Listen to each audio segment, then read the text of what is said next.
Hi guys, welcome back again sa aking boring channel. For today, nandito tayo sa shop. Dinala ni girlfriend yung Rosy Pals dito para i-change oil. So bumili ko ng langis na Shell Advance. So ito nga pala si girlfriend, no. Hihintay siya, i-change oil natin yung ano. Tapos pagkatapos natin i-change oil yung motor, tayo naman na mag-change oil. Sana all. So yun nga guys, bumili ko ng langis na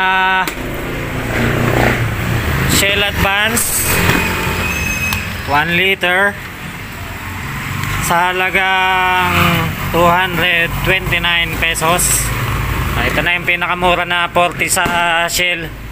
Ito lang gagamitin natin, no.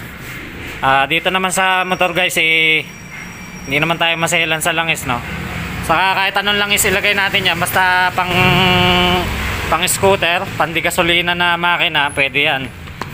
Hindi na natin kailangan ng mga fully synthetic pa. Yung mga sobrang mahal, ganun din naman. Hindi naman bibilis ito kahit ganun ang langis natin, no? So ngayon nga, change oil na natin guys. Guys, dito sa ilalim ng Rosy Pals, meron siyang dalawang ano. Yung isa na to is palagay ko meron siyang strainer. Ito yung kagaya ng sa mga Honda TMX Alpha. Pag tanggal mo niyan is meron siyang strainer tsaka spring. Ngayon ko lang nakita ilalim nito. Palagay ko dito tayo pwedeng magpatapon, no? Pwede din naman doon sa isa na yon. Pero palagay ko ito yung pinakamalalim na part. Dito talaga siya ma-drain siguro ng gusto. Dito tayo magtatanggal ng langis. Okay? So pagdating sa drain plug guys, di ako gumagamit ng mga pangkaraniwan labi lang, ano. Laging sakit ang gamit ko dyan para hindi nabibilog yung bolt natin, no? Yung pinaka drain plug nya. Number 17. 17.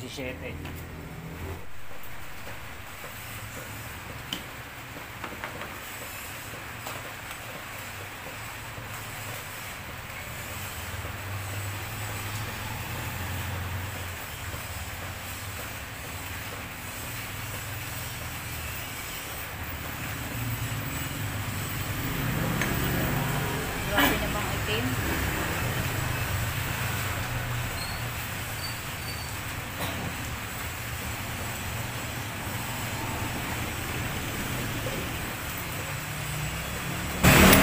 Nakikita nyo guys, no? Hindi naman siya masyadong maitim, no? Ito langis yan. Hindi pa siya ganun kaluma. Pero dun sa lalagyan, syempre kulay itim yung lalagyan, talaga magmumukha siyang luman-luma, no? Pero kung dito nyo titingnan is hindi pa siya ganun kaitim. Para makasure tayo na ano guys, tik-tik na tik-tik yung langis. Medyo itutuwad-tuwad natin yung motor, no?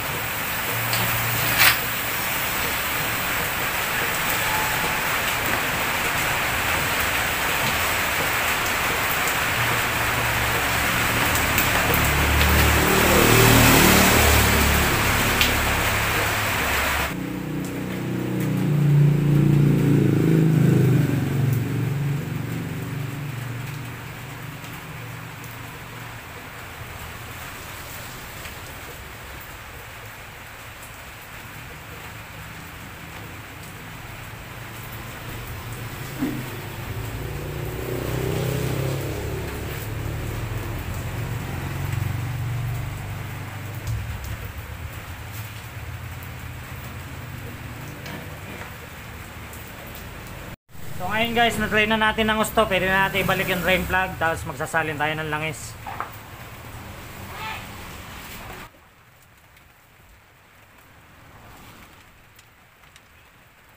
Hindi ko makita yung embudo natin, ano. Nag-improvise na lang ako ng ano, yung kakasya sa bibig niya. Lagyan na tayo ng boteng maliit na plastic. Pwede na to.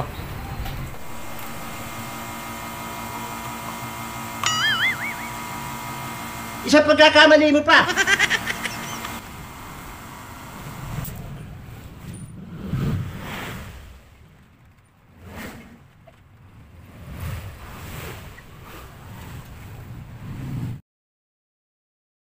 Bonk.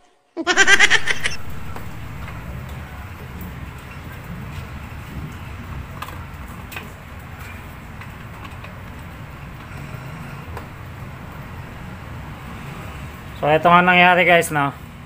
Palagay ko sobra yung 1 liter sa kanya. Hindi dapat 1 liter ang langis nito. Siguro mga 800 ml lang. Kasi dapat dito lang siya, ano, sumobra kasi siya hanggang dito. Palagay ko nasa 800 ml lang ang langis niya.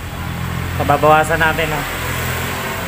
Wala kasi nakalagay, dapat may nakalagay dito na kung 800 ml o 1 liter ang isasalin mo.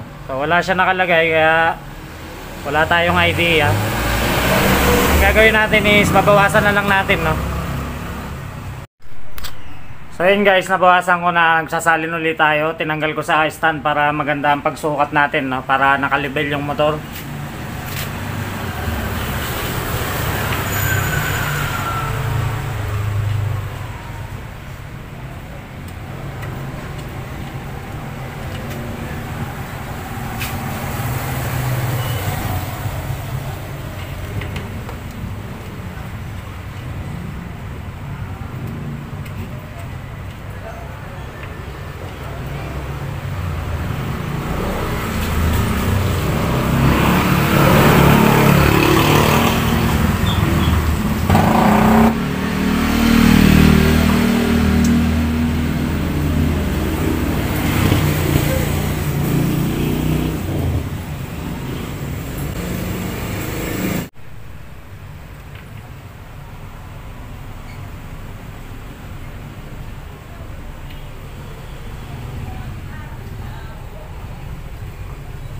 So yun nga guys, nagtira tayo ng mga hanggang dito.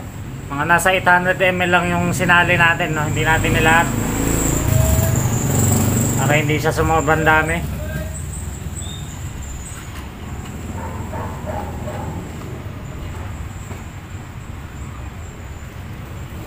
Ngayon guys, may langis na siya. Try nating paanda rin.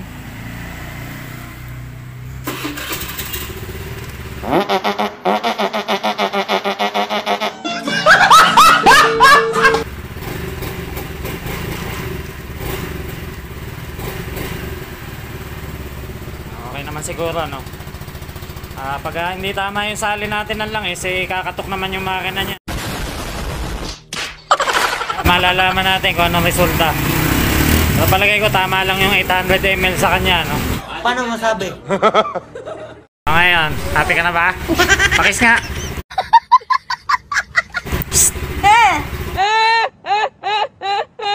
Ayan, wala siya sa camera So ayan nga guys, no? Tapos na tayo mag-change oil, lalayas na si girlfriend. Why are you running? No, lumayas ka na, huwag ka na babalik. You're old. Hindi man lang nag-thank you, wala man lang goodbye kiss. Yun na, sumundo ka na. So thanks for watching guys. Yun nga, no, yung pinatapon kong langis kanina, duda na ako, walang 1 liter yata ito. Kaya nga binawasan ko din yung isinali natin guys, no? Kasi sumobra siya dun sa dipstick. Nasa 800 ml lang talaga to. So yun lang guys. Shoutout sa lahat ng mga bago kong subscriber at yung mga dati kong subscriber. Ride safe sa inyong lahat. Thanks for watching and God bless.